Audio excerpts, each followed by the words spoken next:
Good morning mga kapapa, welcome sa ating panibagong araw, panibagong vlog. So mga kapapa, drive po tayo papuntang La Carlota City, Negros Occidental.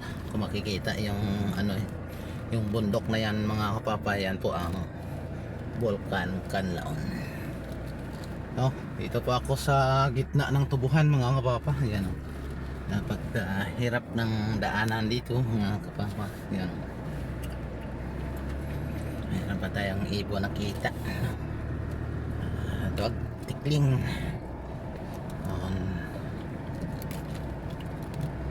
Dahan-dahan lang tayo dito mga papa, napakahirap pag kaya merong masasamang tao dito, no? Wala tayong iiwasan o maibang daanan dito sa pinadaanan natin ito. Walang ibang daanan, napakahirap. Yan, yan, tuloy-tuloy tayo. Yan, may po bilhin tayo sa Lofwis La Carlota.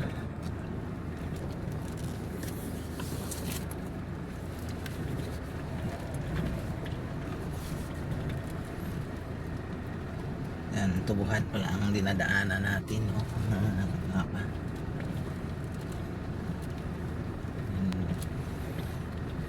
Ito ang ating buhay ngayon, buhay sa isang driver, no? Yan, kahit saan daanan, kahit anong kalsada na dadaanan. Rough road po ang kalsada dito. Yan, medyo magalaw po ang sasakyan. Pagka hirap yan. So, ito na po ang highway mga kapapa. Ito pa, papunta ng Barangay San Miguel. Ito naman po ay papunta ng La Carlota City. Ayan, dito tayo sa kaliwa. Ayan, papunta po yan ang Barangay San Miguel. Yan, ito maganda na po ang kalsada dito mga kapapa, na napakaganda.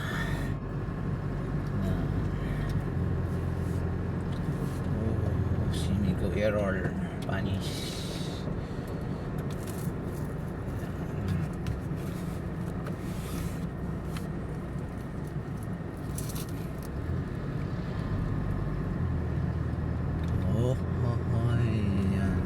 Ito po ang Sinda River dito sa La Carlota City. Pagkaganda ng lugar namin dito, maraming tubuhan. Ayan, ito kasi ang capital ng Negros Occidental. Ang pananim ay tubo. Ayan, shoutout lang sa mga asindero dito mga kapapa, napakadaming tubo. Yan, yaman talaga. Ayan, napakayaman ang taga Negros Occidental. Kung maraming mayayaman dito mga kapapa, marami rin ang mahihirap kasi ang hektarya-hektaryang lupain mga kapapa ay isa lang ang may-ari. Tapos ang excuse me po. Tapos ang mga trabahante ang dami. So sa mga trabahante, no, ang mga trabahante ay mahihirap. Isa lang po ang kanilang boss na may-ari ng hektarya-hektaryang lupain.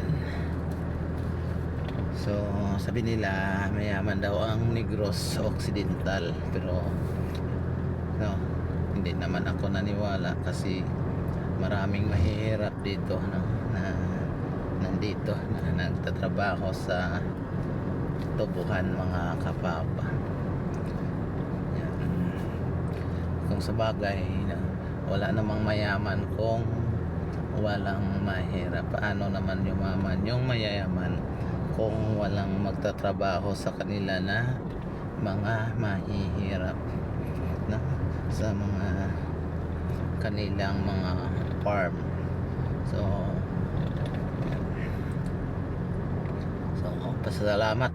pasalamat na rin tayo na tayo ay mahirap, kasi hindi tayo masyadong maraming problema, hindi tulad ng mga mayayaman na maraming hinaharap na mga problem.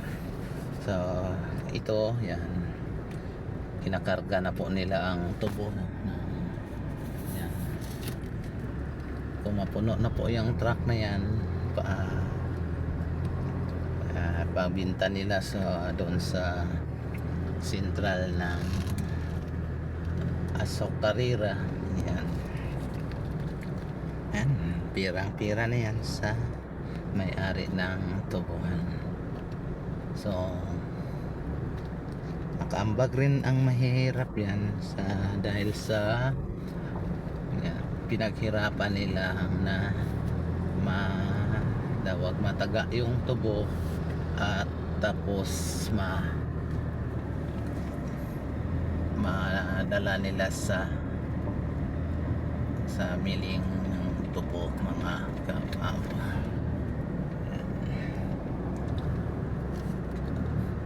So yan, sa hindi pa nakapunta dito sa Negros, yan, ito po ang pinagmamalaki namin dito. Yan ang pinakamalawak na tubuhan, hektaryang tubuhan dito po sa Negros Occidental, mga kapapa. So ito pala, mga kapapa, ang crossing Valencia, tawag nila yan. Yan, may mga sinyada dyan. Ang kalsada po na yan, mga kapapa, ay papunta po ng La Castellana at Canlaon City. Yan. So dito naman po ay papunta po ng La Carlota City at Bacolod City, mga kapapa. So yan, sana pagkaganda ang lugar namin dito sa Negros Occidental, mga kapapa. Maaliwalas, yan, walang masyadong traffic, at napaka tahimik po dito. Di po tulad ng sa city ka ng Bacolod, napakagulo, ayan, at bumabaha pa. So dito, yan, napakaganda na ang lugar na ito. Yan, shout out sa mga tricycle driver dyan. Ayan, shout out sa inyo. Ayan,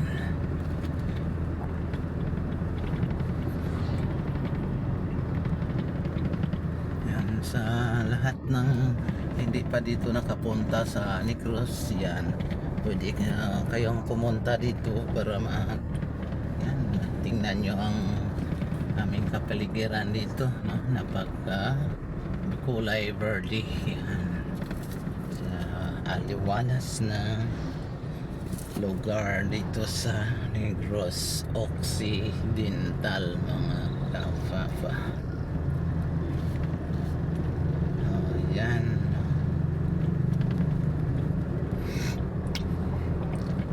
shout out lang pala dyan sa ating mga subscriber. Yan, ito po ang biyahe dito, mga papas, na series liner na galing po yan ng Bacolod City. So kung mapansin ninyo, mga kapapa, ang kapaligiran dito, yan, wala tayo mula sa ating pinanggalingan ganyan sa pag-umpisa po ng ating video, no? Wala po tayo ibang makikita dito kundi ang kapaligiran na puno ng tubo, mga kapapa. Ayan, dito may sunod tayo sa isang truck na nagkakarga ng tubo. Yan, tubo po yan ang kinakarga ng truck na ito. Yan, dadalhin po yan nila sa sentral ng La Carlota, mga kapa. Yan, mga tubo na yan, yang sa tabi. Ready to loading po yan, nadadalhin sa sentral.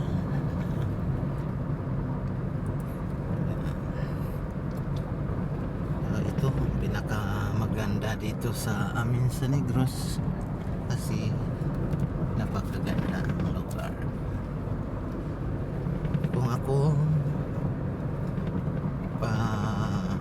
tirahin sa Maynila at dito sa Negros, ito na lang ako sa Negros kasi napakaganda at napaka-fresh ng hangin dito, mga ka-fafa. Yan. Wala tayong masyadong parang stress, so yan, ambag ng mga hihirap, yan, karga tapas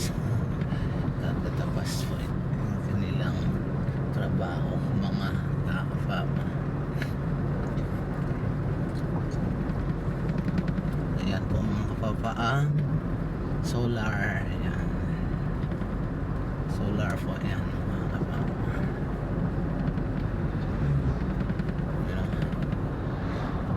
Solar po.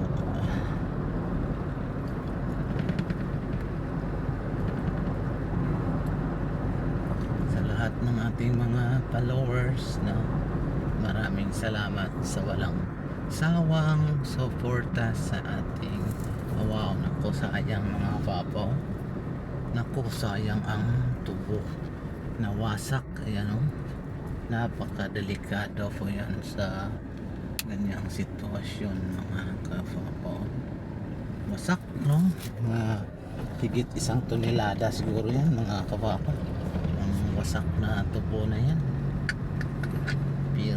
Pero siguro kukunin po ng may-ari yan at ipagkarga sa ayan pala ang mga kapapo, ang truck na nawasakan ng tubo.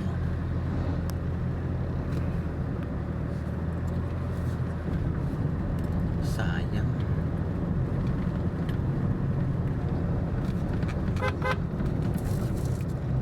Yan. Shout out sa tricycle, walang signal kahit. Ayan, mga pasahero pa naman. So mga kapapa, hanggang dito na lang po ang ating video. Salamat po sa walang sawang suporta sa channel ni Paparis TV. Kung hindi pa kayo naka-subscribe, paki-like and share at subscribe na rin sa ating mountain channel para update ito kayo sa ating panibagong video. Maraming salamat po. Thank you for watching. Bye bye.